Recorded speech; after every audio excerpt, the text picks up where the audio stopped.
বাজারে আলু পেঁয়াজের দাম ঊর্ধ্বমুখী, তাই রেশন দোকানের মাধ্যমে আলু পেঁয়াজ বিক্রির উদ্যোগ নিয়েছে সদর মহকুমা প্রশাসন। সোমবার খাদ্য দপ্তরের অধিকর্তা নির্মল অধিকারী ও সদর মহকুমা শাসক মানিকলাল দাসের উপস্থিতিতে 245 নম্বর রেশন দোকানে চালু হয় ন্যায্য মূল্যে আলু পেঁয়াজ বিক্রির প্রক্রিয়া।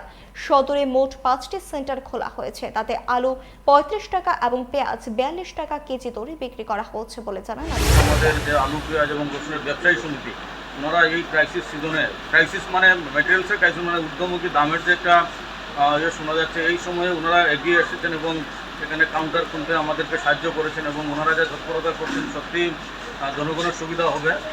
আজকে দেখলাম কাউন্টার করার সঙ্গে সঙ্গেই মহারাজগঞ্জ বাজারে আমাদের কাউন্টার খোলার সঙ্গে সঙ্গে দামটা অনেকটা কমেছে।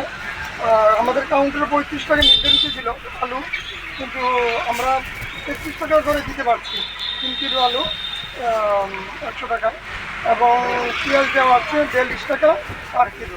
তো যতদিন পর্যন্ত দরকার পাবলিকের জনগণের জন্য যতদিন প্রয়োজন ততদিনই আলু পেঁয়াজ যে পাইকারি সমিতি আছে ওনারা চালিয়ে যাবে।